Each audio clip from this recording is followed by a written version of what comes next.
Hi, welcome back. We're reading Tangerine by Edward Bloor, and today we're starting on page 33. Monday, August 28th. Today was the first day of school. I left the house at 7:30 to walk to the front of the development and catch the bus. The smoke was thick and strong smelling.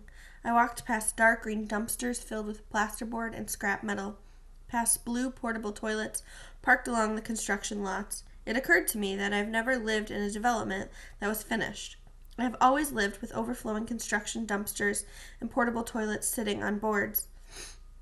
I turned right at the end of Kensington Gardens Drive and walked parallel to the highway, to the high gray wall. Something started to bother me almost immediately. The gray of the wall drifted along in the left side of my vision, distracting me, troubling me. What was it? Something about the wall? Something about a bus stop? Something that I needed to remember? My steps slowed down and I came to a dead stop, frozen there like a wind-up toy that had run out of torque.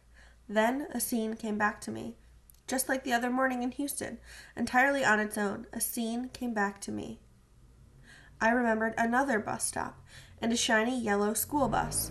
I was standing at the back of the line of kids waiting to board the bus for one of my first days at kindergarten. Mom had driven me to school on the first actual day. This was the first day when I would be accompanied by no one except Eric, my 5th grade brother. But Eric did not accompany me for long. He was standing at the front of the school bus line with his 5th grade friends when one of them turned, made a gesture, and called to me, "Hey, Eclipse boy, how many fingers am I holding up?" I didn't realize at first that the boy was talking to me, and I had no idea what he meant. Eric and his friends laughed about the joke. Then the bus doors opened when we all filed in. I can't put all of the details in order now, but it became clear to me later that, for some reason, the big kids on the school bus were calling me Eclipse Boy. The fact is, we did have an eclipse that summer, around 3 weeks before school started. Based on that, Eric was telling his friends this story. The reason for the Coke bottle glasses on my eyes was that I had stared at the sun unprotected during the eclipse. The story puzzled me then, and it puzzles me now. I do not remember doing any such thing, and yet when I search through our family photos, I can see that I never wore glasses of any kind before that summer. But right after the eclipse, I was wearing those thick lenses that I now call my regular glasses. Puzzled or not, I went right along with the story. I even told it myself. It gave me a special kindergarten identity. It made me somebody. I was the boy who had not listened and who was now paying the price. Look at me if you dare. Teachers and other adults seemed to value me as an example. I was the living proof that you shouldn't look at an eclipse or you'll go blind, that you shouldn't play in an abandoned refrigerator or you'll suffocate, that you shouldn't go swimming right after you eat or you'll get stomach cramps and drown. So there I sat on that yellow school bus, Eric Fisher's younger brother, Eclipse Boy, visually impaired and totally incapable of following in his brother's footsteps. The scene faded. I stood still for another minute, trying to remember more, but nothing would come. Then I made myself turn away from the wall, and I made my legs move again, one step in front of the other, to the end of the street. As I turned the corner, I was surprised to see other kids standing next to the guardhouse. In my 2 weeks here, I had never seen any other kid in Lake Windsor Downs, even though I had ridden my bike up and down all of the streets at all times of the day. Now here they were, spread out in a lazy line, about 10 kids of various sizes. I quietly took my place at the end of the line, next to a guy who was slouching so badly that I thought he might actually fall over. He wasn't alone either. Everyone seemed to be depressed, to be sorry to be there. I wondered if that was just an act, or if they really didn't feel any excitement about the first day of school. "What up, goalie?" I turned, startled to find that someone was standing right behind me. I hadn't seen him coming. It was Joey Costello. I held out my hand and said, "It's Paul Fisher. You're Joey, right?" "Right," he answered, shaking my hand. "I met your brother over at my house. I met your father, too." "Yeah, they said something about that. They say your brother can kick 50-yard field goals." "Right. Yeah, he can." "Mike says Coach Warner has him holding the ball for him. His name's Eric, right?" "Yeah." I had a feeling Mike might be holding the ball for Eric when he told us he was the backup quarterback. Joey thought for a moment and then said, "Mike's getting a bad break, you know. Mike's a good player, but he's a lineman, not a quarterback. And now he's playing behind Antoine Thomas, the best quarterback in the state. He'll never get to play unless something bad happens to Antoine. And then everybody will be mad because Mike ain't no Antoine." "Yeah, he can't win." The bus turned into the entranceway and stopped in front of us. When we climbed on, Joey sat with one of the soccer players from the other day. I found an empty seat near the back and pulled out my class schedule. The school had sent us a computerized schedule that showed my 6 periods, teachers' names, and classroom numbers. With the schedule had come a map of the high school, middle school campus, which I appreciated, and a handwritten note from Mom from Mrs. Gates, which I did not. It said, quote, "Vision-impaired students should report to the office for assistance." That made me mad. What did she plan to do? Assign me a dog and a cane? The bus turned into the campus and drove around to a circular driveway that said buses only. I looked again at my schedule, feeling jittery. It said Homeroom, 8:15 to 8:25, Portable 9. I moved along with a big crowd of kids, circling the main building and funneling into the wooden walkways that led to the portables. I found the one that said P9 with no problem whatsoever. There was a green sign on the door that said Miss Alvarez. I climbed the 3 wooden stairs and opened the door. Miss Alvarez gave me a cheery "Good morning" and told me to find an empty desk. The class seemed to be made up of the same type of droopy kids that had stood with me in the bus line. In contrast, Miss Alvarez had a lot of enthusiasm. She told us she was truly excited to be here on the first day of a new year. She went on to tell us that we're her first homeroom ever, and that she's looking forward to starting each day with us. We sat there and stared at her without much reaction, but she smiled bravely through it, and we passed the first 10 minutes of the school year together. She asked us to take all our schedules and check them. Mine said Science, 8:30 to 9:25, Portable 12. Miss Alvarez read some announcements from a computer printout, but there was nothing about the soccer team. The speaker in the room crackled to life with the sound of a gong being struck. This was our signal to funnel out again onto the wooden walkways. We had 4 minutes to get to our next class, but it took me less than 1. I climbed up a set of stairs marked P12, where the green sign said Mrs. Hoffman. Mrs. Hoffman was standing right inside the door, scowling and holding a seating chart. She is clearly at the other end of the teacher food chain for Miss Alvarez. As she would soon tell us, she had been teaching science for 20 years. She asked my name and then directed me to the last seat in the front row. The kids in this room seemed a little more lively. Just 5 minutes into Mrs. Hoffman's class, there was a knock on the door. A girl came in holding a block of wood with the word "pass" printed on it. She whispered to Mrs. Hoffman, who checked her chart, looked towards me, and said, "Paul Fisher, go with this young lady, please." What could I do? I got up. I followed the girl out the door and onto the walkway. I said, "Where are we going?" "Mr. Monroe's office." "Who's Mr. Monroe?" "He's the head of guidance." We went to a small office inside the main office. A man with a brown suit and thick glasses like mine was sitting at a desk. He had a pile of IEPs forms spread out in front of him. He said, "And what is your name?" "Paul Fisher, sir." He found my IEP form. "All right, Paul. This is Carrie Gardner, one of our school volunteers. Carrie will act as your eyes, so to speak, until you've learned your way around our campus." "I can see fine." He seemed genuinely surprised. "You can?" Yes, sir.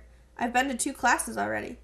Mr. Monroe looked back at my IEP form and then at me. He said, "Well, perhaps since you're new to our school, Carrie could just take you around for the first day. What harm could that do?" I didn't know what else to say. I didn't know how to describe the harm that would do to me. Nothing more came out of my mouth, so he said, "Why don't you 2 go on back to Mrs. Hoffman's class?" I followed Carrie Gardner back to P12. Actually, to the wooden steps outside of it. That's where I finally found my voice. I stopped still and said as calmly as I could, "Look, I'm sorry. I don't mean to mess up your job, but there's no reason for anybody to show me around, okay?" She looked at me puzzled, so I explained. "There's nothing wrong with me. This is a mistake. I can see just fine." Carrie answered matter-of-factly, "So then, what's with the glasses?" I reached up and fingered the thick plastic frames. I finally answered, "I had an accident. I had some kind of damage to my eyes when I was 5 years old." Carrie clearly did not mind being released from her duties. She thought for a moment, lowered her voice, and said, "Look, I'll hold on to the pass until the end of the day and then turn it in. Nobody'll know." "Okay, thanks." Carrie started off, but turned back to ask, "What was the accident? What damaged your eyes?" I don't know. I'm not sure," I replied. She took off again, leaving me thinking. Why didn't I answer that question? I used to have an answer ready to that question. I used to tell people that I once stared too long at a solar eclipse. But if that's the truth, if that really happened, why can't I remember it? Wednesday, August 30th. I'm in my room now, at the computer, listening to the sound of Eric kicking a football into a net in the backyard. It's a short, violent sound, like some big guy's holding up some little guy and punching him over and over in the stomach. Foom, foom, foom. The Eric Fisher football dreams seems to be materializing. Arthur Bauer is holding the ball for him today, crouching low and spinning the laces away, just like Dad, just like Mike Costello. Arthur is a senior, like Eric. Unlike Eric, he seems to have no special talent for football. And yet, here he is, a third-string bench warmer kind of guy, holding the ball for the great Eric Fisher. Arthur has a sister named Paige, who is a sophomore and a cheerleader. Paige is down there too. She is clearly going to be Eric's girlfriend. Arthur's girlfriend is named Tina Turreton. She's sitting next to Paige. Tina is a junior and, of course, a cheerleader. The four of them are hanging out in the smoke of a late afternoon muck fire ignited by an early afternoon lightning strike. Foom, foom, foom. Mom has already done her research on Eric's friends. She pumps him for information over dinner every night, and he tells her whatever she wants to know. Arthur and Paige Bauer are the yellow Stuart with the brick front. Their father is a building contractor and a major in the Army National Guard. They moved in 3 years ago. Tina Turreton is the white York, like ours, but with the avocado trim. She's only lived here a year. They are a strange foursome, sitting back there in the smoke. Basically, they pay no attention to each other. The girls are on the cement patio, sitting at the redwood picnic table, doing homework. The boys are on the grass, kicking the ball into the net. Foom, foom, foom. I guess Paige and Tina want to date football players, so these two will do. Eric and Arthur want to date cheerleaders, so these two will do. I watched them all pull up to the house in Arthur Bauer's truck. Then I hurried upstairs. Arthur has a white Toyota Land Cruiser that he's jacked up and put big tires on for mud running. That's what they do around here. They take their jacked up trucks out into the swamps and mud run. When they can't do that, they run up and down the dirt road behind our wall, the perimeter road. Arthur's truck has a big spotlight mounted on top at the center of the windshield so he can go mud running at night. Now he can take Eric mud running, and he can take Eric to practice, and he can take Eric wherever else Eric says to take him. You see, Eric doesn't drive. Can you believe that? One of the greatest things about high school is that you can drive, all by yourself. You're free, but Eric doesn't drive. He has never even expressed an interest in driving. Tell me that isn't strange. From my bedroom window, I can see them all clearly, especially Arthur Bauer, and I can predict his future. Arthur is about to get his big break. His chance to be somebody at Lake Windsor High. Let's face it, Arthur Bauer is no Mike Costello. He is not the backup quarterback to Antoine Thomas. He has not already been accepted into FSU's School of Engineering. He has never really accomplished anything until now. This is his shot at the big time. He will somehow, with Eric's help, beat out Mike Costello for the job of holder on place kicks. It will be Arthur's backside featured in the newspapers holding the ball for Eric Fisher's 50-yard field goal attempts. According to Joey Costello, Arthur has never even gotten into a game. Now he'll be out there when the crowd is roaring and the cameras are flashing and the game is on the line. What will Arthur do for an opportunity like that, for that kind of fame and glory? What will Arthur do for Eric, his sponsor, his benefactor, his ticket to the big time? Let's face it, he'll do anything. He will do anything that Eric asks. He has found himself a place in the Eric Fisher football dream, and he will do anything to stay there. I've always been afraid of Eric, and now I get to be afraid of Eric and Arthur. Thursday, August 31st. In addition to my regular glasses, I have special goggles, prescription goggles, for playing sports. They're made out of some kind of astronaut plastic that could crash land on Venus and not break. Nothing can break them. If the dinosaurs had worn these goggles and the Earth had been bombarded by mile-wide asteroid boulders, the dinosaurs would have still died, but their goggles would be intact. Nothing can break these goggles. The reason I bring this up is that Miss Alvarez read the announcement this morning that tryouts for the soccer teams, boys and girls, will start tomorrow. I have my goaltending gear, the prescription goggles, knee pads, and elbow pads in a drawer in my room. I just checked the drawer to make sure everything was ready. I didn't want to find out tomorrow that my gear was all packed away in our climate-controlled storage place on Route 22. Mom and I took some stuff to the storage place today. Mom is not adjusting well to the smoke from the muck fire. She took down her mother's drapes from the dining room and packed them up with her grandmother's quilts from the bedrooms. "I won't have them ruined by this smoke," she told me as I lugged boxes out to the car. "We'll put them back out when your grandparents visit in December." My grandparents are Mom's parents. Dad's parents died when he was young, his father when he was 10, and his mother when he was a freshman in college. Dad never talks about them. It's like they never existed. Mom doesn't talk much about hers either.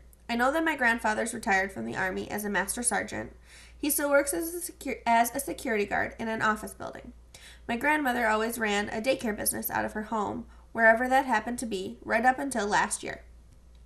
Mom says that's where she inherited her own organizational skills. Mom is now donating those skills to the Homeowners Association of Lake Windsor Downs. Mr. Costello asked her to be on the architectural committee. It's a powerful position. If you have any plan to improve your house, even if it's just planting a new tree, you have to have it approved beforehand by the architectural committee. Because of this, Mom has taken to spotting irregularities whenever we drive into or out of the development. She's taken to saying stuff like, "Look at that trim color on that Lancaster. That's not a regulation trim color. It looks like pea soup." Today she said, "Look at the mailbox on that Tudor. That's not a Tudor-style mailbox." I said, "Lighten up, Mom." "Don't tell me to lighten up. These people all read and signed the regulations before they bought houses here.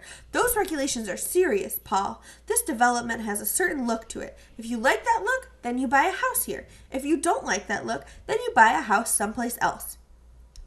What harm could it do to have a non-Tudor mailbox? Mom thought about that one. "Not much, I suppose. I won't send them a letter about the mailbox because the one they have doesn't look too bad. But if 20 more houses decided to put up 20 different styles of mailbox, it'd start to look like a shantytown around here." Mom got suddenly very serious. "Paul, I'm talking to somebody who never, ever lived in a nice house growing up, or even lived anywhere near a nice house. This is not a joke to me. Your house is your family's biggest investment, and you have to protect that investment." At the storage place, Mom showed her ID to an elderly guard who waved us on.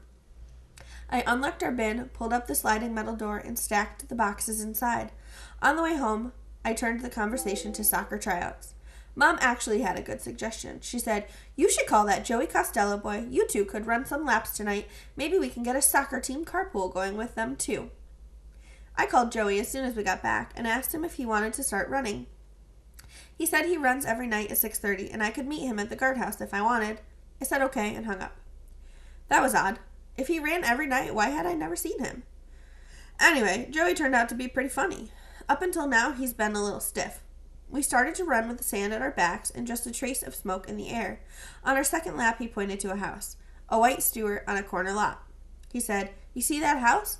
Mr. Donnelly and his son live there. They've been hit by lightning 3 times. No way.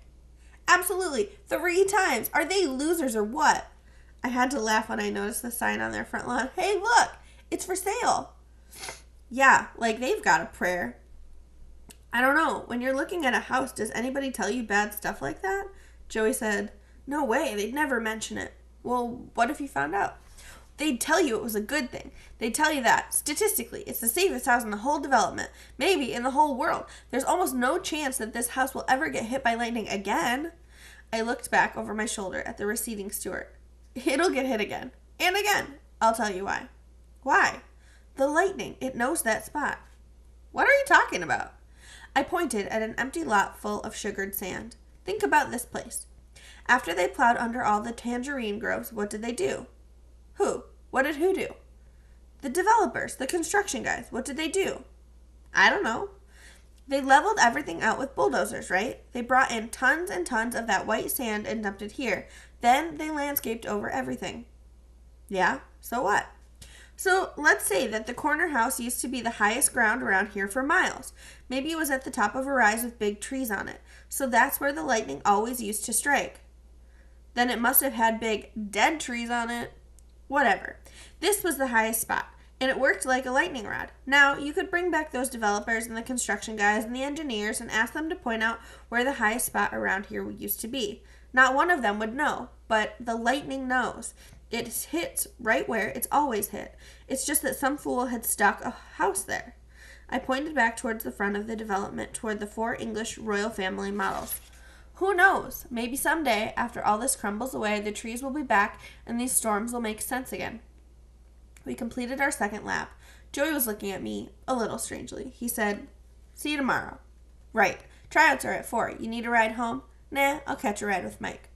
"Okay." I started off, but Joey was struggling with something. He finally said, "Hey, Fisher? I don't think lightning is that complicated. I don't think it knows anything about anything." I thought about that. Yeah, maybe I'm exaggerating, but maybe I'm not. Friday, September 1st. My last class of the day is language arts with Mrs. Bridges. If you think we're slugs in the morning with Miss Alvarez, you should see us by 6th period. Some kids actually fall asleep, but I don't think they're completely to blame. By the time we get to 6th period, the portable's air conditioners have been struggling along for 7 hours with the door constantly opening and closing. We're sweating buckets by then. We're wilting. Even Mrs. Bridges' perm is wilting by then. But today, when the speaker crackled on and the gong bell sounded, I was filled with a new energy. I hefted up my gym bag and set off for the soccer tryouts. Just to the south of the portables is a baseball diamond with a scoreboard that says, "Lake Windsor Middle School, home of the Seagulls." The soccer field is to the left of that, next to a stretch of undeveloped land.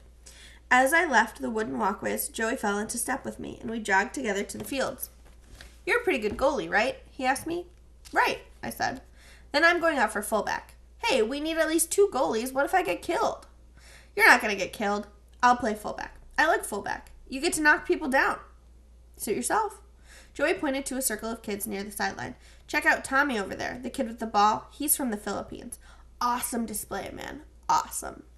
I looked over and recognized the kid from my homeroom, Tommy Acoso.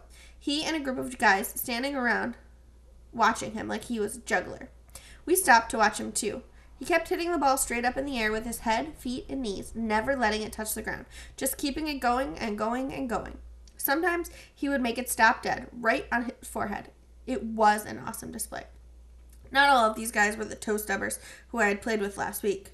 "That's Gino over there," Joey whispered. "Gino DeLuca.